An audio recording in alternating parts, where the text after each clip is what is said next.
4V refresh addition যেটা x connect, এটাই মাঝে মাঝে প্রবলেম হয় কি যে এটা তো হচ্ছে গিয়ারে থাকলে ক্লাস না ধরে স্টার্ট হয় না।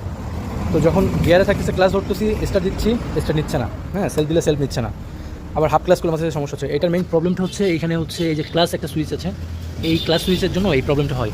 তো এখন হচ্ছে এই যে কোনো এই যে সবই অন, বাট সেলফ নিচ্ছে না।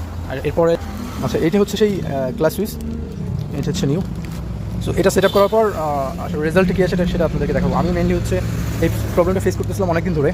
তো পরবর্তীতে আমার ছোটো ভাই আর কি দেখলো, দেখার পরে আর কি বললো যে ভাই এই প্রবলেম। আমি তো মোটামুটি টিসিআই ইউনিটও চেঞ্জ করে ফেলতেছিলাম এই স্টার্টের এই প্রবলেমের জন্য, সেলফ স্টার্টের প্রবলেমের জন্য। তো পরবর্তীতে ছোটো ভাই দেখলো, দেখে বললো কি যে এটা হচ্ছে ভাইয়া ক্লাস সুইচের প্রবলেম। সো এটা নিয়ে আসতে এখন সেট আপ করবো, সেট আপ করার পর আপনাদেরকে দেখাবো। আমি প্রায় 4V রিফ্রেশ এডিশন যে বাইকগুলো আছে সেটাই এই প্রবলেমটা আমি দেখছি আর কি। তো আশা করতেছি যাদের এই প্রবলেম আছে তারা হয়তো এই ভিডিওটা দেখে অনেক উপকৃত হবেন, এই হচ্ছে বিষয়। তো পুরো ভিডিও দেখতে থাকেন, এরপরে ফিডব্যাকটা আপনাদের দেখাবো ইনশাল্লাহ।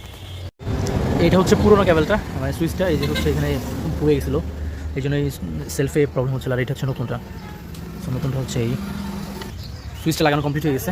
আর এখন সুইচ লাগানোর পরে একটু ক্লাস ভালো তবে এই যে এখন